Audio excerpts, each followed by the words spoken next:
moderate the thing, I usually allow the choice of the paper to the postgraduate so that they can choose what they feel is relevant to them. So I think they have chosen a recent article from Surgical Oncology, I think, which is a good journal. And I think this paper has a lot of significance in terms of both the results that it is projecting, and also, I think more importantly, the statistics they have used. We are very glad that Dr. Ramakrishna is with us. He'll be able to guide us and help us in deciphering the validity of all the statistical analysis they have given. Uh, without much delay, let us start the paper. Nikita, over to you. Yes, sir. Good evening, everyone. Today's journal club is on oncologic outcomes of different axillary staging techniques in patients with nodal positive breast cancer undergoing neoadjuvant systemic treatment. It's a cancer registry study. It's conducted by Andre Fob et al. It's published in Annals of Surgical Oncology by Departments of Obstetrics and Gynecology of German University. It's published in May 2024. First, what is a registry study? It's usually the state or a national registry will be there for a particular disease. So all the patients who are having the disease and the follow-up of the patients will be recorded into the national registry. So this is the registry which is being used in this study. It's of Baden-Württemberg is the city, and Krebs register is the registry name. Our journal is published in Annals of Surgical Oncology. Impact factor of 4.4 with a site score of 5.5, and SJR is 1.33. So, introduction to the study. Usually, after the neoadjuvant systemic treatment, the nodal positivity in nodal positive breast cancers, we expect regression of the disease. So, several diagnostic studies compared the performance of sentinel lymph node biopsy with axillary lymph node dissection, and they demonstrated that sentinel lymph node biopsy has a high risk of leaving tumor behind, which is greater than 10% of false negative rate. But more recently, targeted approaches such as targeted axillary dissection or sentinel lymph node biopsy with greater than 3 sentinel lymph nodes, it showed that missed cancer rate is less than 10% in comparison with the complete axillary lymph node dissection. So what is targeted axillary dissection is we introduce a chip of iodine 125 into the lymph nodes before the surgery, and confirm with mammogram. The insertion is done using ultrasound guidance, and during the surgery, the localized node is removed and the specimen is radiographed to ensure that the same targeted lymph node is removed or not. So this is the image representing the iodine chip in the lymph node, and this is the second image shows the specimen with the iodine chip. So based on these diagnostic results, international guidelines have permitted use of such targeted techniques instead of axillary lymph node dissection, because they showed promising results. However, to date, there is no evidence of oncologic outcomes of this de-escalated clearance. So in this study, they are aiming to evaluate different staging techniques and their outcomes, their methods and methodology. They have taken data from the cancer registry as mentioned in the previous picture, and this represents the routine clinical practice of the real-world patient population. And this registry collects standardized clinical, diagnostic, treatment, and follow-up information of all the patients who are diagnosed with cancer in Baden-Württemberg state. What all the information they collect is patient's age, estrogen receptor status, progesterone receptor status, HER2 receptor status, grading of tumor biology, and clinical TNM staging, pathological TNM staging, number of lymph node received and the lymph nodes positive, type of surgery, is it mastectomy or breast conserving, and type of axillary staging, sentinel or complete clearance, and the follow-up, which includes recurrence, remission, and death. So patient selection inclusion criteria shows only malignant neoplasms of breast diagnosed between 2016 and 2021. The specific reason they have chosen 2016 is the targeted axillary dissection was introduced in 2016 in their state, and TNM classification only the clinical N1 and non-metastatic diseases are only included in the study. Reported neoadjuvant therapy before the first surgery and standardized surgical procedure codes. They have only considered some specific codes which shows that this is a breast conserving surgery or mastectomy and type of lymph node dissection, which is clearly properly mentioned in their registry.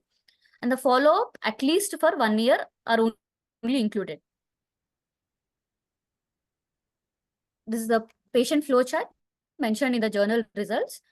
So overall, there were more than 3,300 patients who were there in the registry. After refining the follow-up greater than 1 year, there were 2,971 patients.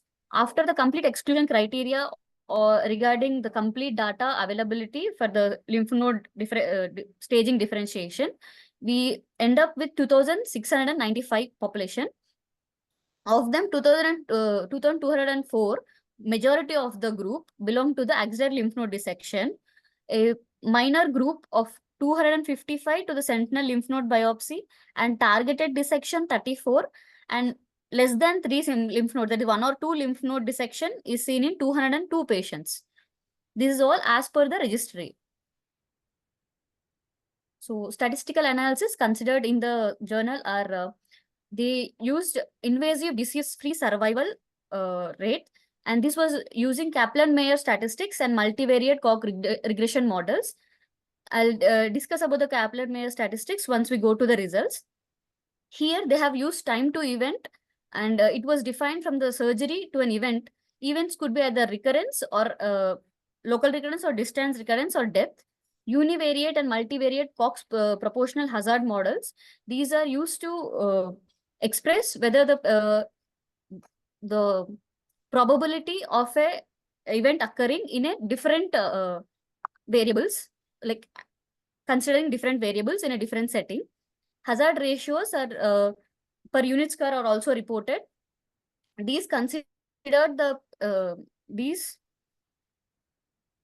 show whether the patient is more prone to get to have an event or not. Kaplan-Meier estimators, because our follow-up is just at least 1 year and the maximum follow-up was almost 2 years. These are the estimators so that to know a probable disease-free survival rate at 2 years and 4 years of the follow-up. Time to event was compared using log rank test. I would like to ask a question. What is the difference between disease-free survival and invasive disease-free survival? Anyone can answer?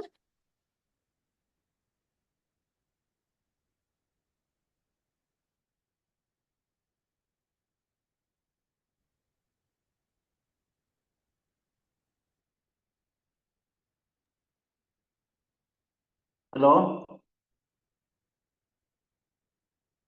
Vinod, what is the difference between disease-free survival and invasive disease-free survival?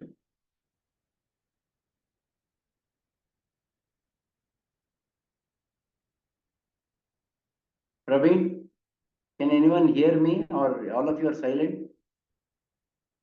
Hello? I will. Yes, sir. Praveen. Sir, disease-free survival Ah, is length of time after primary treatment till which the patient survives without any symptoms or signs of the disease, sir. okay. And what is invasive disease-free survival?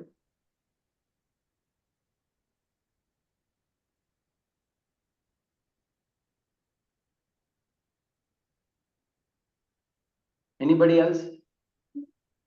Tanya? Sir, it is the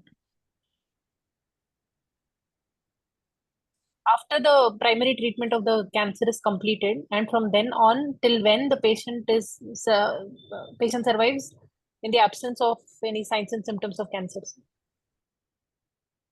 So that is disease-free survival or invasive disease-free survival? Invasive. Nikita? Sir, actually, disease-free survival means what ma'am has just defined, sir, with Correct. no signs of cancer. But invasive, because the study is only concentrating on malignant neoplasms, in situ recurrences are not considered, sir. So DCIS and ICIS are not included in the, not considered in invasive disease-free survivals, sir. That is the only difference, sir. Okay, now has everybody understood the targeted lymph node dissection? Just a minute, sir. Swaroop Ah. here, sir. Sir. She's mentioned about DCIS and ICIS, sir. What is ICIS? LCIS, I think she LCIS, meant. It's sorry, sir. LCIS. Yes. Yeah. There is nothing like ICIS. Okay. Yeah. So, Swaroop, welcome. We are glad that you are also here. Thanks so much, sir. So, okay, so basically, targeted lymph node dissection. Let us ask Ainas, did you understand what targeted lymph node dissection was? Yes, sir. Basically, radiologically, you are marking a lymph node, sir. So that that is what is When do taken you up for mark this? biopsy. When do you mark this? Sir, a positive lymph node usually before the before the neoadjuvant therapy started. Correct. Before Correct. that, you Very mark, good. and Very good. then I think yes, sir. people have to understand this. Before you start neoadjuvant chemoradiation or chemotherapy, you have to mark the the lymph node that is enlarged. Swaroop, just correct me if I'm wrong. Yes, sir. Have you got to have a proof that that lymph node is involved by doing an FNAC or something before you do the targeted lymph node? Sir, sometimes we need it. For example, if somebody has a matted lymph node or a very avid FDG avid lymph node, we may actually not want to get a proof, but in smaller lymph nodes, we may actually have to have a proof, Okay. sir. Yeah. Okay. So it is a it is as per case basis. So basically, you have this one lymph node, enlarged radiologically or clinically. You then tag that with iodine chip or iodine seed, as they call it, and then you complete the neoadjuvant chemotherapy, and then you have to biopsy that particular lymph node, and you also have to biopsy the 2 or 3 other lymph nodes in addition. Am I right? Yes. Yes, I think you need Sir, to is do it that. only enlarged lymph node or non-palpable lymph nodes are also marked? Sir, I think it is only the enlarged lymph nodes that are marked, because these are possibly node positive lymph, because you are considering giving radiotherapy, the neoadjuvant therapy, because they are clinically enlarged nodes. Free of course, free of distant metastatic disease. I think it is only loco-regional tumor with the lymph nodes, clinically and radiologically positive lymph nodes. Okay. Sir, can I chip in, sir? Yeah. We take a lot of feedback from the radiology when we are doing this kind of things. For example, there are some criteria as to say whether an axillary lymph node is likely to be involved, the long short axis, whether the fatty island Yeah. is involved, and all Yeah. those things we take Yeah, into all this. account and Yeah, then make of a course. decision. Yeah, of course. I think those guys, all of hopefully our guys know what are the positive. I think for the sake of completion, Praveen or Vinod, are you there? Sir is No. actually traveling. He might not get the signal, he told, sir. Okay, right. So basically, okay, Praveen, tell us what are the signs of positive lymph nodes on X-ray, on ultrasound? How many times Hello, we have sir. repeated, especially with thyroid and with breast? Yes, sir. Malignant lymph nodes will be of hypoic, and there will be loss of phylum, and there will Correct. be increased peripheral vascularity, sir, with Okay. ill-defined capsular margins Okay. and short axis They are taller than wider. wider. Yes, sir. Loss of corticomedullary differentiation. Size usually more than 1 1 centimeter. centimeter. Yes. Matted nodes. And as you said, increased vascularity. hypoechoic nodes, taller than wider, loss of Loss of hilum. hilum. All of these are features of malignancy.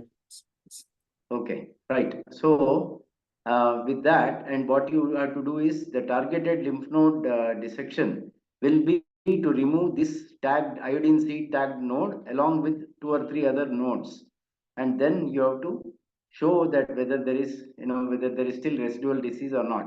If there is no residual disease, you don't have to go for a complete axillary nodal dissection. So I think this is just as an information, because this is the one of the crux of the paper. So let us proceed. Okay, carry on, ma.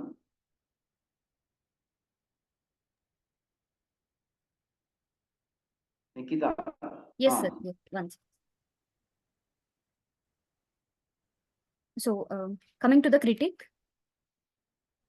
of the introduction and the methodology.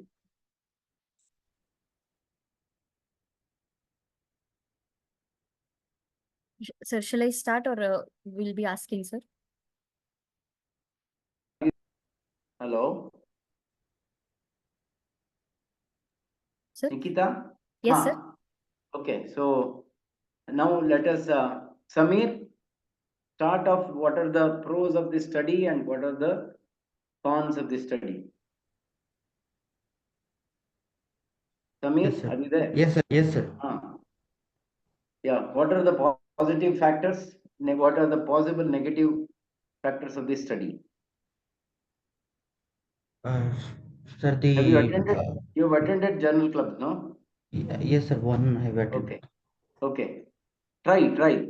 What are the things what So did you think were the good things in the this? study population itself is very huge, sir. Okay, good. So Is that a good thing or a bad thing? good thing, sir.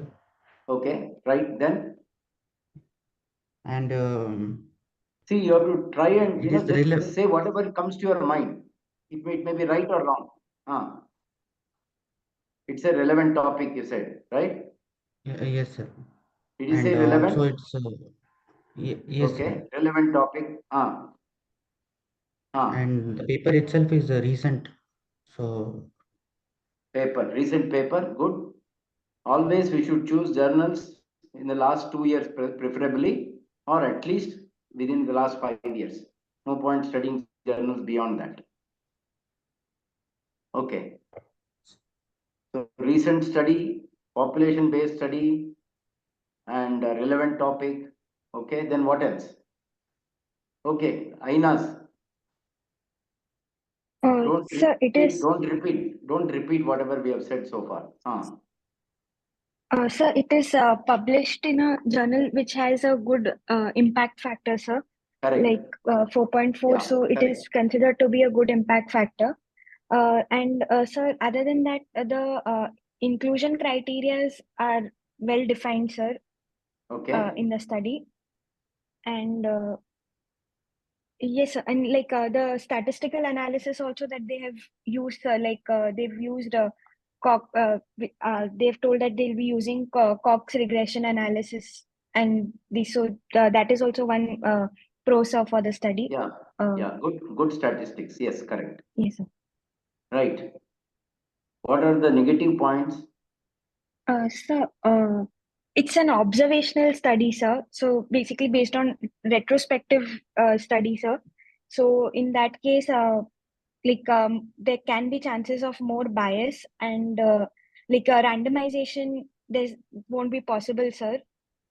No, why should there be bias? Because see the cancer Yes. registry just sort of collects the data and puts it out there in the registry. You just use the data that there is. So where is the chance for bias?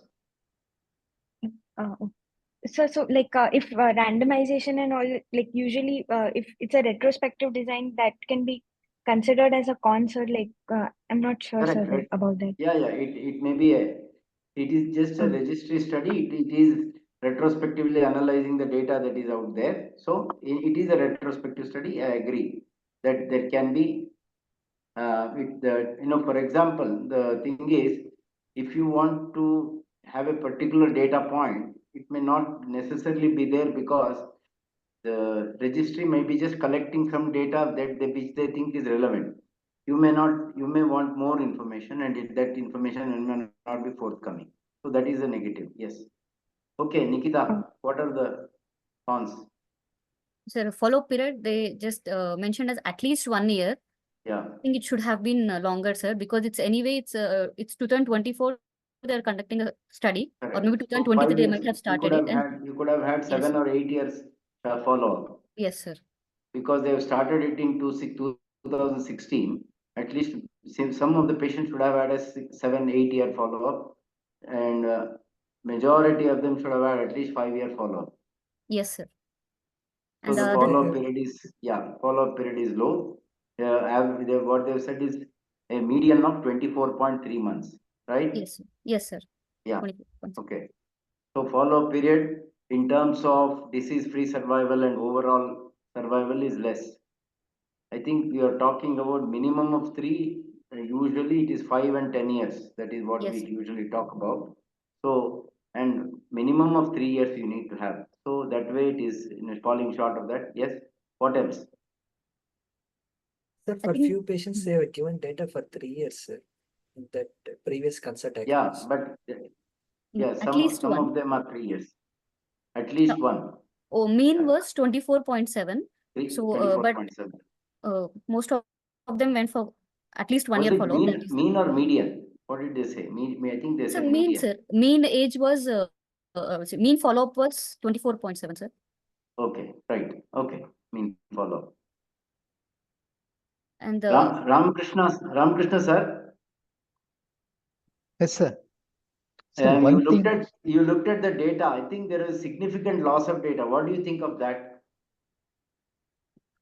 well, because they have not met the inclusion and exclusion criteria, they have removed so many patients from this study group. Yeah, That is one thing. is And it likely to influence the final outcomes? yes, sir, it can skew because can. we don't know what has happened to those patients. So they are giving Correct. data only for this, and the conclusion may these patients might have had bad results. That is not included here. Correct. And another thing, what I observed is we are not sure whether all the patients received the same treatment preoperatively. yes, Because this is registry, different centers, each center may have different protocol for the neoadjuvant chemotherapy or surgery or whatever. So that can affect the results. It may not be really comparable. I think the general this one is that in the European countries, the national guidelines and the local guidelines are generally strictly adhered to. So on that basis, we can assume that at least majority of the patients have had the same treatment. This is whole nations But are not one single major hospitals like even the no, it periphery is also. one They may state. be. It is Baden-Württemberg is a state. So I think it is a large state in Germany. So I think generally, from having worked in the UK, I think Germany is probably even more stricter. What the national, cancer guidelines that are there are fairly strictly adhered to by most people. So I would say that the treatment protocols will be kind of uniform. But I take your point that there can be regional differences, definitely. and they did not specifically mention about it, sir. They just Yeah, used the term correct. principles, but Yeah, guidelines, correct. but they did not. Most of the majority of the patients showed their pathology reports were missing, and they could not properly categorize based on the registry study, sir. I mean, registry data. So, being the registry study, it's an pro as well as a con, because Correct. there is no clear-cut data which is being interpreted, and Yeah. the coding error, same the registry problem, sir. What if the code was different and the patient actually undergone the surgery? The No, error coding in error is fairly rare. Because yes, again, I think, as I said, these are all people trained, by the cancer, by the national cancer. What happens, I'll tell you briefly.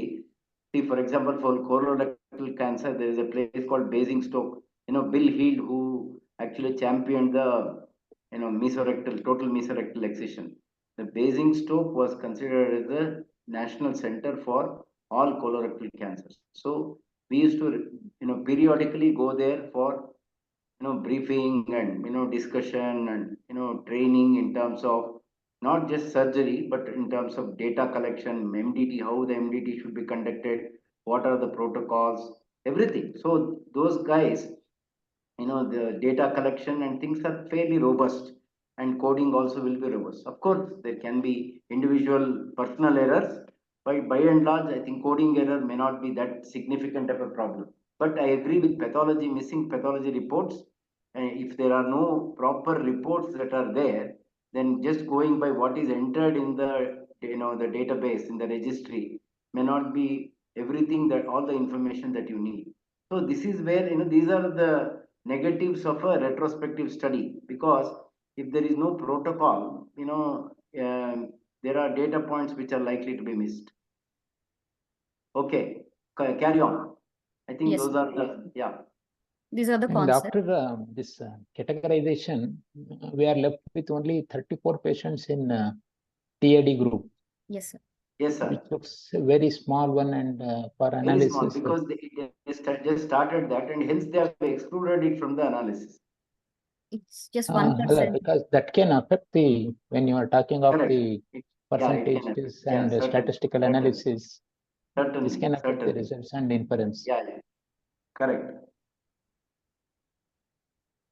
And it's a study conducted by MDs and PhD doctors. So it's from the National Cancer Agency and the non-tumor agency. So no surgeons are involved in the study. And numbers are not matching up in the chart which is provided in the patient flow chart and the result chart, demographics, sir. So coming to the results, they have mentioned that 3,307 patients with clinical nodal positivity and non-metastatic breast cancer had undergone neoadjuvant systemic therapy and axillary surgery from 2016 to 2021. Of them, only 2,971 had at least 1 year follow-up, and out of them, only 2,698 had available information regarding axillary staging. So here we are sticking to significant loss of data. Yes, sir. Significant loss of data about 600 patients. So which can have a significant impact on the outcome of the study. Yes, sir. Okay. So this is the demographic charting they have given. Here, if you see in the data, in the text, they have mentioned that median patient age was 59.6 years, but in the chart, it has been shown that it's 60.4 years. There are multiple such errors from the table to the text. Okay. And sir, sentinel lymph node biopsy, here it is mentioned as 205, but in the patient flow chart is mentioned as 202. And yes, sir. So this discrepancy is more, sir. Here we are seeing 2,698 patients totally included, but the same patient flow chart shows 2,695 only. So there is a loss of 3 patients, and somewhere 4 patients they are mentioning with change of data. So that 4 patients, they did not mention whether it's because they wanted to exclude because of non-intention to treat the thing, or they did not mention anywhere about those excluded patients, sir. Okay. And we can see clinical staging, 2,332 patients were seen. But in the next chart, the pathological staging, it were very low. So the result analysis, they did it separately for the clinical as well as pathological, I mean, post chemo. That makes us to compare whether the study is intended to do for the clinical positivity or the pathological positivity. It makes a difference for the overall outcome.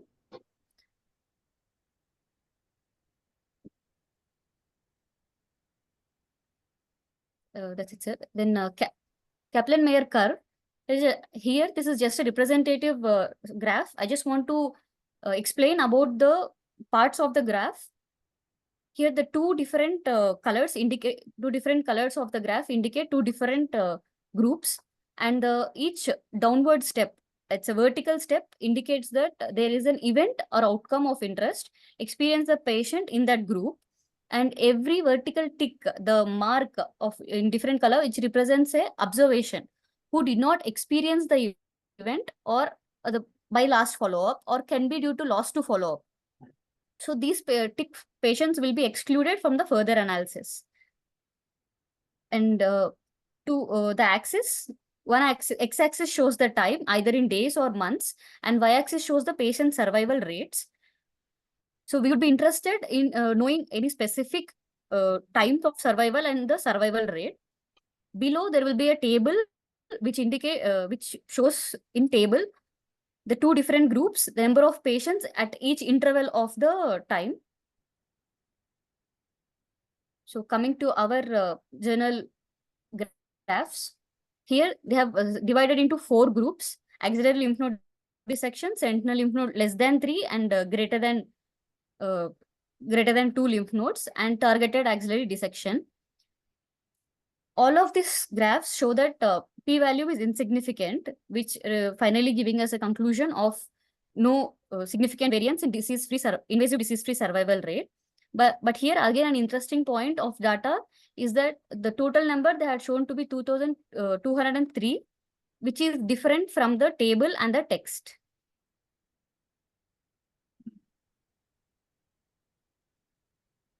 This previous graph is for overall cohort, and the second graph is for the pathological N0 staging. Here also the p-value is previous graph you are showing point 0. So they considered p-value less than 0.001% to be significant, 001 to be significant, sir. Oh, so I forgot to mention. Yes, sir. Sorry. So that is not the usual one, no? Sir? That is not a usual value. Usually we take 0.05, no? 0.05, yeah. Agree, sir. But they have considered 0.001, sir.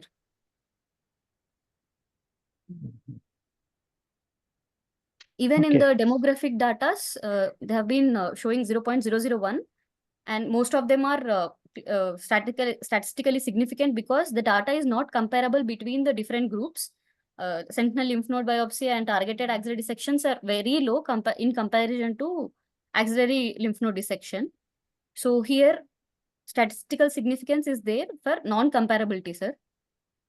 What happens if you take so low value in p-value? Most of the results will show that it is insignificant, sir. If we take it. That means what? Favoring the result. If it's favoring their wanted conclusion, most probably. What increases? False positivity or false negative? The effect will be missed.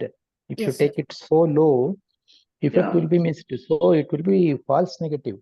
Conclusions may be false negative. Usually, this is not usual in biomedical science. Yeah. So let us just quickly talk about Kaplan-Meier survival. Where is it used? What is the significance of Kaplan-Meier? Where do you use the Cox, univariate and multivariate regression analysis and Cox hazard ratio? So who's going to talk about that? Praveen? Have you studied it? Have you read about it? Yes, sir. Okay. Tell us, what is Kaplan-Meier survival? It is probability of surviving in given length of time, sir. Okay. And it is an univariate analysis. Okay. Sir, but Cox proportional is a multivariate. It can be both univariate and multivariate. Wait. Don't go into you're still with this one with the Kaplan-Meier. Is it parametric or non-parametric? Parametric, sir. No, it is non-parametric. What is difference between parametric and non-parametric?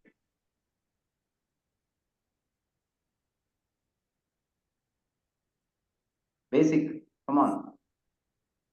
Nitya? For parametric, usually the quantitative data. Data will be quantitative and it is a normal distribution Ah, see, all kind of a data. data that we have. See, And you don't wait. Don't confuse the issues. See, all the statistical tests are generally applied to quantitative tests only. For qualitative, you can't apply statistic. I think that static probably if you apply, you will have to convert the qualitative data into quantitative, data figures and then apply statistics usually. So all all statistics generally is applied to quantitative data only. But you are right. Parametric tests are applied to those data which follow the normal distribution.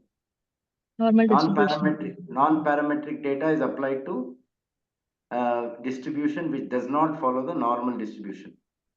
So that is why Man-Whitney, because people can this is the relation between the patient having disease-free survival at various age groups can differ. So it will definitely not follow a normal distribution curve, because some people, younger people may die early because of the aggressive disease, older people may live longer, so they will never follow a normal distribution curve. Hence, you apply the this one, Non-parametric. Kaplan-Meier survival. Now, Praveen, tell us about the Cox, distribute this one, univariate and multivariate analysis. So in Cox proportional, we will be examining how the specific factors influence the rate of particular event happening, sir. And Okay. it will be that rate will be as hazard rate, and we'll be calculating the hazard ratio. Based on the hazard ratio, if there is score is equal to 1, it will that factor had no effect on survival of the patient. If hazard ratio is less than 1, then it shows there is reduction in hazard and it is a good prognostic factor. If it is greater than 1, then there is increase in hazard percentage, and that factor will be of bad prognostic factor. Okay. So univariate analysis will identify individual factors related to patient survival. So it is one factor. And what is the difference between univariate and multivariate? Multivariate will be analyzing more than one factor can analyze at a time. So independent prognostic factors, they can tell you, let us say they are looking at a particular obesity, smoking, oral contraceptives, all sorts of factors for development of breast cancer or lung cancer, whatever. Then you can tell how many factors are they all separately responsible for disease and what is their contribution. So probably smoking will come higher, the hazard ratio will be higher compared to obesity, and maybe oral contraceptive will be less so. So just giving an example. So the multivariate analysis will give you independent prognostic factors. So how each factor will affect the disease progression and things like that. So it is the end of spectrum of the same, that is Cox regression model. If you use only univariate analysis, you will get one factor. If you use multivariate analysis, you will get multiple factors, multiple prognostic factors. And you also use the log rank. So can anyone highlight what is log rank test? Why is it used? Tanya?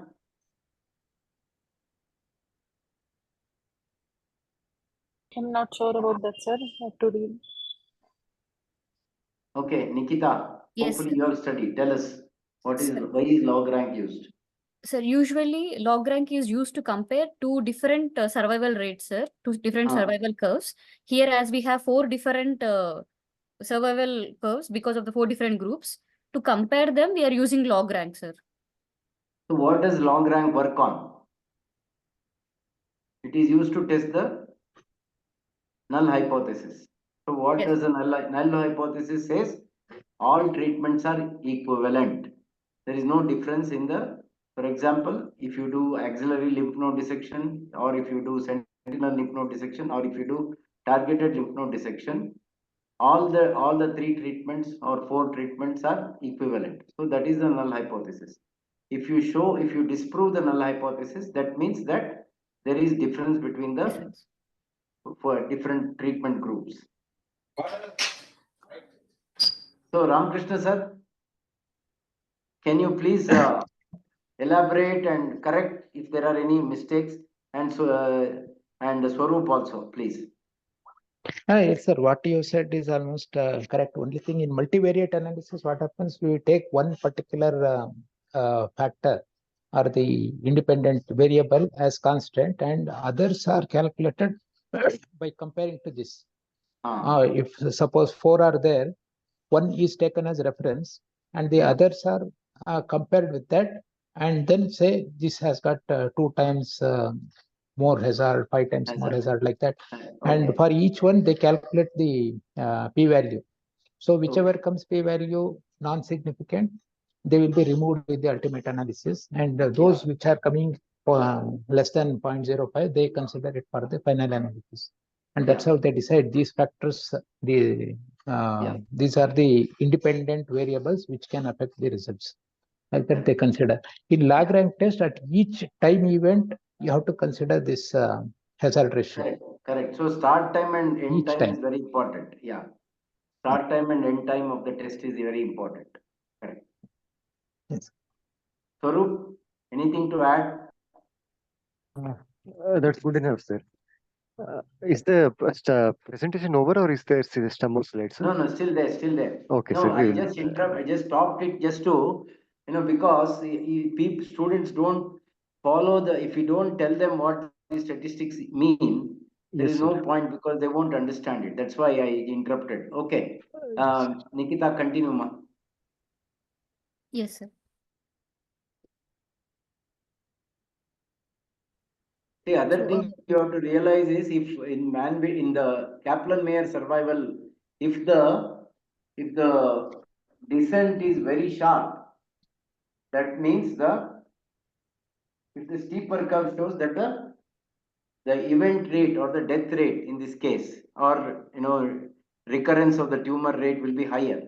If the curve goes kind of parallel to the thing, then usually that means that the survival rates are following a particular pattern. But if the curve is going down steeply, that means that the event happening is at a very high rate, whether it is recurrence or death. Okay. High rate at that particular point of time. At that particular point of time, yeah. yes. Because this one is Kaplan-Meier is a survival study, so it is always you have to have 3 parameters. One is the last observed statistic, and the time of the study, and also the group that is particularly assigned to. So these are the 3 parameters which it looks at, and and then plots it. So that is why, as Sir Ramakrishna sir said, time is extremely important. Okay. Yes, sir. Next table is about hazard ratios. Usually hazard ratios, if they're between 0.5 to 1, that means that as half as many of patients are experiencing an event in comparison to the control group. But if it is 1, then the events are same in both the groups. If it is 2, then the patients in the treatment group are experiencing twice as many as events. So But this is it is also dependent on the confidence interval. Yes, sir. The hazard ratio also depends on the confidence interval. Okay, right.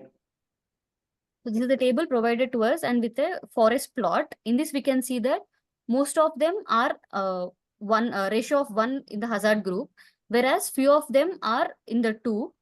Those include the pathological nodal positive thing, nodal positive. This is just about the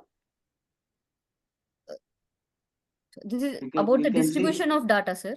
Yeah, you can see pathological nodal stage here, and the tumor stage also. significant. Again, if the tumor is T2 to T3 or T3, T4, it is significant. And then I think the triple negative is also significant. And then the changing, the, what shall we say? Receptor status, sir. So receptor status also is significant. Yes, sir. So these are the points which were relatively significant. Whereas And, in the yes, yeah, carry on. they did one more subgroup analysis because of the positive data they had seen, which is the N0 group post-surgery that shows significant in pathological staging of T3 as well as in the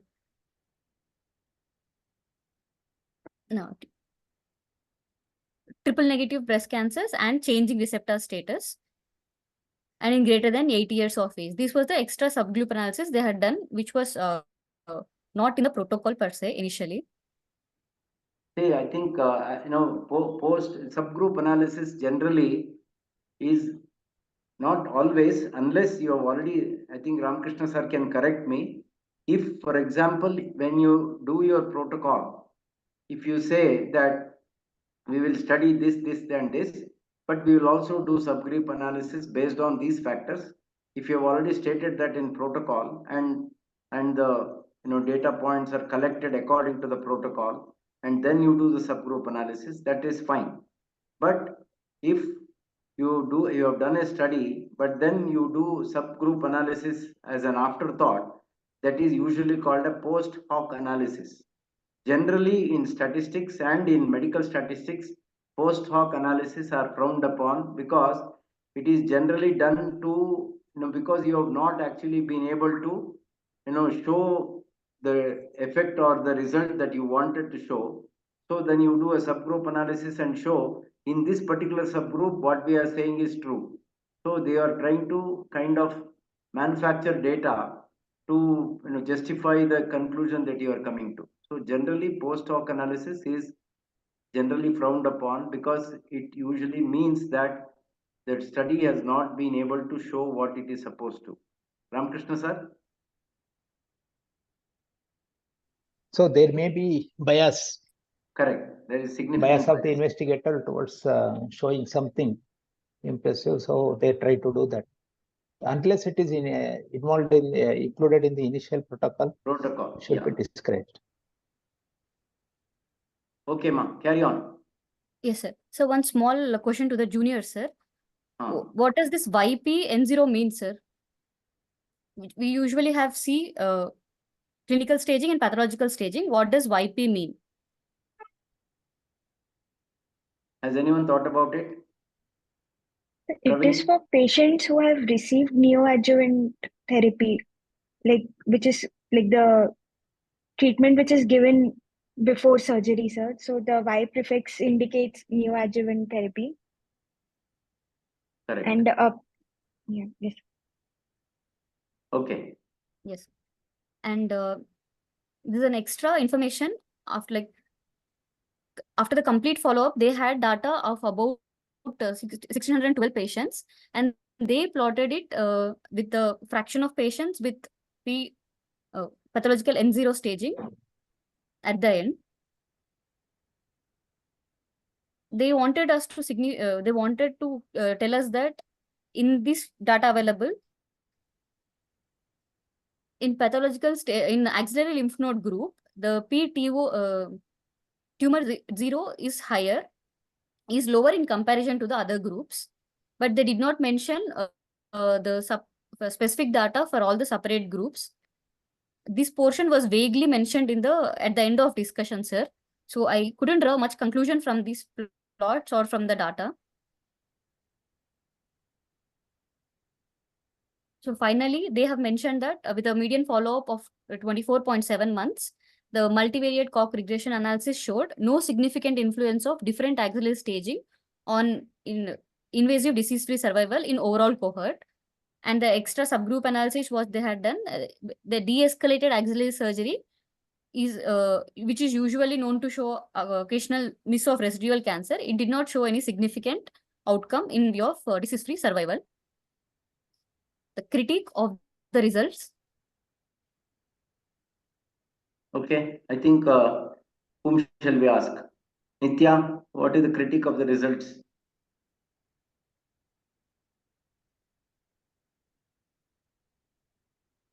Hello, sir. Can you hear me, sir? There's a discrepancy, like how she mentioned, whatever was given in the flow chart and in the final table, there is a discrepancy in the data that was published, sir, within the Okay. paper itself, like between the, that is Yeah. one thing. Yeah. And there is subgroup analysis that is that they have done, and they have derived results from the subgroup analysis. But the subgroup analysis results haven't particularly, affected their final conclusion. So though they have, Yeah, so they have made subgroup yeah, analysis. sir. Yes, sir. And one more thing is that follow-up should have been a bit longer. The results should have had Longer. a follow-up after a longer duration. Correct. Tanya, you want to add anything? Oh, nothing, sir. I was thinking whatever Nitya told. Nothing Okay. extra. Nikita. Yes, sir. So pro would be subgroup analysis, and the relevant tests were done as Kaplan-Meier and the log ranks, whatever we have discussed. Con would be the long-term results are not being studied, and non-comparable sample in the groups, and nodal negative sample is also compared with the nodal positive, and they did not comment on the death data or the endpoints. They did not mention, sir. Number of recurrences or number of remission or number of death is not mentioned. It just mentioned as an event. Yes, sir. So in conclusion, they have mentioned that this evidence is enough to comment patients can be selected for de-escalated axillary surgery instead of complete axillary lymph node dissection if it is combined with radiotherapy for the patients with nodal positive breast cancer undergoing complete systemic therapy. And it's successfully, it can be adapted in a real world population. And this did not show any early alarm signs of invasive disease-free survival. Further studies are required with long-term follow-up to conclude this results, sir.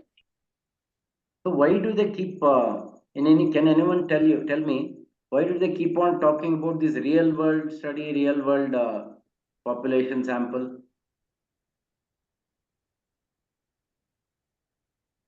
Anyone for that matter?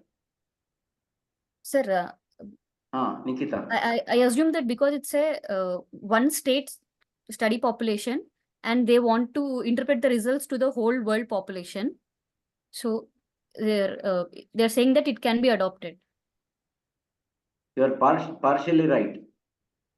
See, the thing is, if you look at it, this is just a retrospective observation, right? Based on the population registry. Correct? Yes, sir.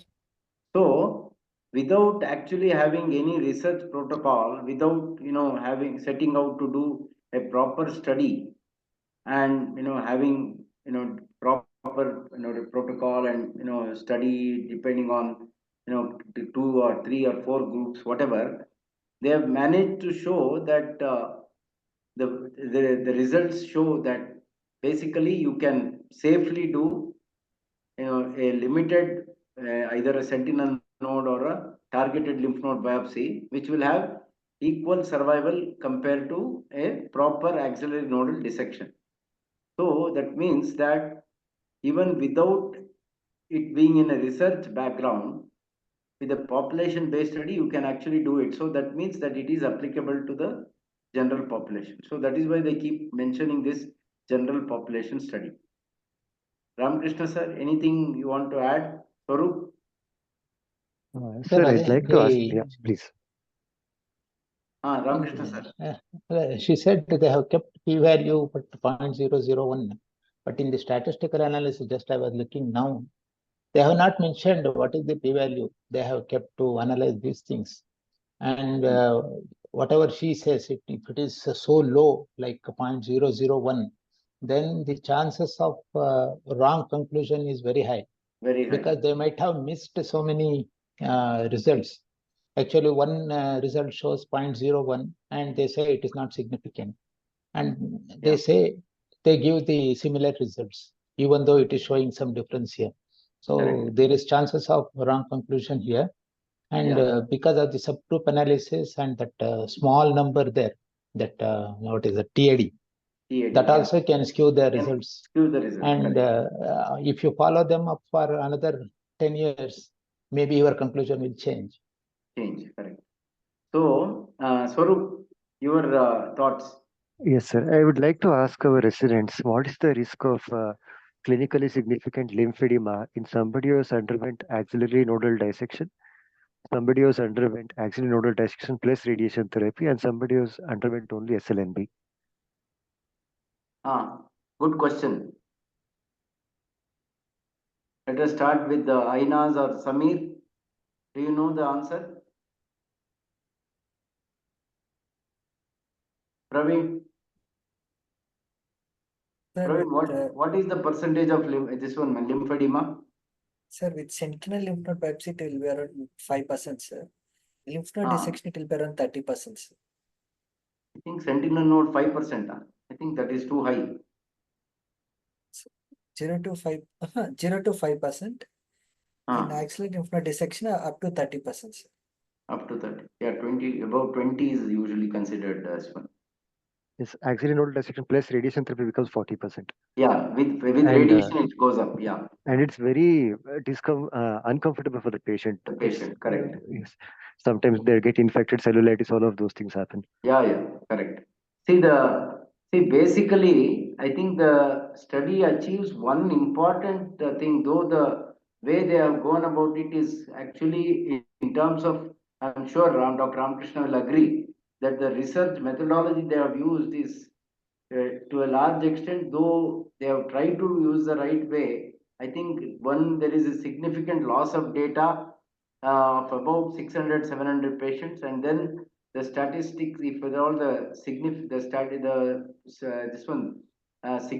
is not at 0.05 but at 0.001, that means the statistics is not this one. But ultimately what they have actually shown is actually true, that we all know with the use of double sentinel node technique, that is both using the dye and the India ink or the methylene blue, both combined, there is a 5 to 10% chance of missing the it being false negative. But what they have actually shown is that it hopefully will not make any difference in terms of the overall or disease-free survival. Again, I think as they have said many by this one, whether from going from radical surgery to breast conserving surgery and then going to doing sentinel node biopsy as opposed to doing an axillary nodal dissection. I think that now they are all well established. Their idea was good, but I think the whole study is quite defective in terms of one, loss of data, and two, in terms of the statistical significance they've attached to each of these and subgroup analysis. So I think ultimately the conclusion may be right, but the methodology may not be complete. So Ramakrishna sir, final thoughts? Yes, sir, she has done very good homework, understood majority of the things and even explained it very well. Very nicely presented. And this one, sir, the results, just commenting on the paper itself. Yeah, ultimately, the last question whenever we do this journal club ask is, are you going to change your practice? Actually, this is already in the practice, so that question may not arise. But based on this result, it is questionable. Correct. Because there are so many, like what we have already discussed. So based on that, it is difficult to adopt this technique. Probably there may be difference in the survival or death rate in the long term based on this result I'm telling. But in real world, yes, it is already accepted probably. Already we are doing this now. Yeah. Only TAD is something new for us. Correct. I had not heard of this TAD. Yeah, yeah. Probably I had to read up. oncosurgeons maybe. I had to read up about it myself. Yes. Yeah. So, Swaroop, your final thoughts about the presentation and the final conclusions of the paper itself. Sir, the presentation was very well made, though she could have made the slides better. The text is very jumbled up. She could have made them into points, and rather than copying and pasting entire sentences, should have made them a lot more organized. The slides should be designed in certain way. There should be more of speaking, less of reading. That is one thing. And the second thing is that the paper, for some reason, has been accepted in a very good journal. Usually, in annals of surgery, you don't get papers of this kind of quality unless maybe the authors have a very large amount of clout or something. That is one thing I had to say. And one thing in our practice is that we should be careful about the patient selection. We should not use this kind of papers to make decisions. We should stick to the standard practice. It's not something which we should base our practice upon. A young lady with T3N2 disease, we should not be offering these kind of things. And maybe in a lady who is postmenopausal age 70, we could actually do these kind of things. So that's it, sir. Okay. So I think there are, as of now, good protocols for virtually all groups, and I think at the moment we should follow that. Definitely, the sentinel node, lymph node biopsy, targeted axillary dissection have definitive places, and they are there to stay. And again, there are select group of patients where axillary lymph node dissection is mandatory. So I think, as of now, we should follow that protocol. Nitya and Sonsania, do you have any comments, final comments about the presentation and the paper?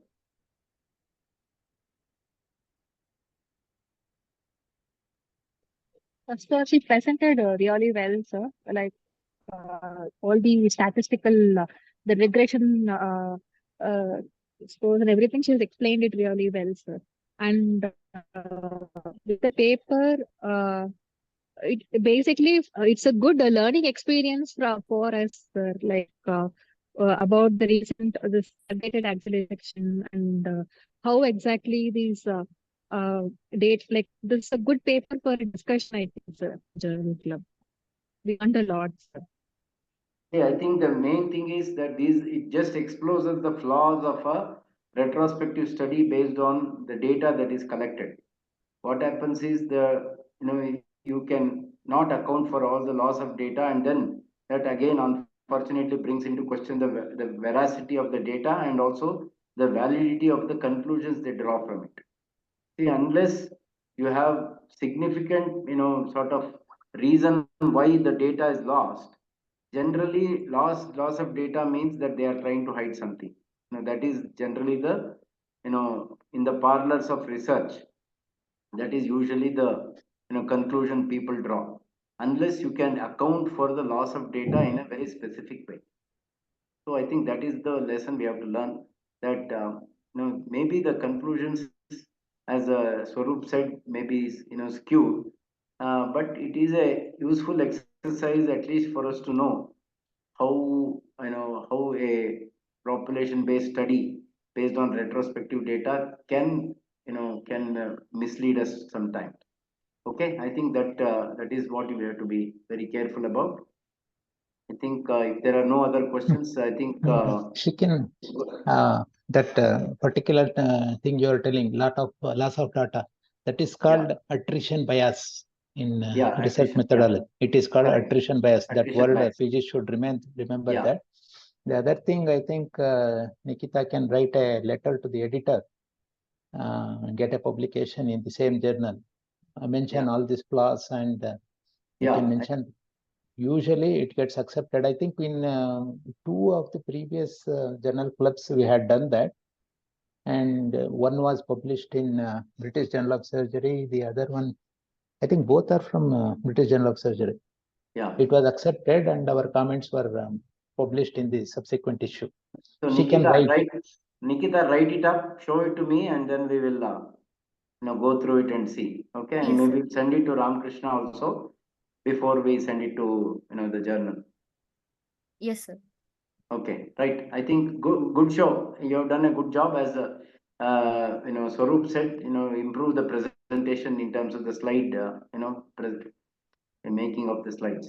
Okay, good. Good Yes, night, sir. Agree, sir. everybody. It was short period. Yes, sir. Thank you, sir. Good night. Thank everyone. you. Good night, everybody. Thank you for attending. Yes, sir.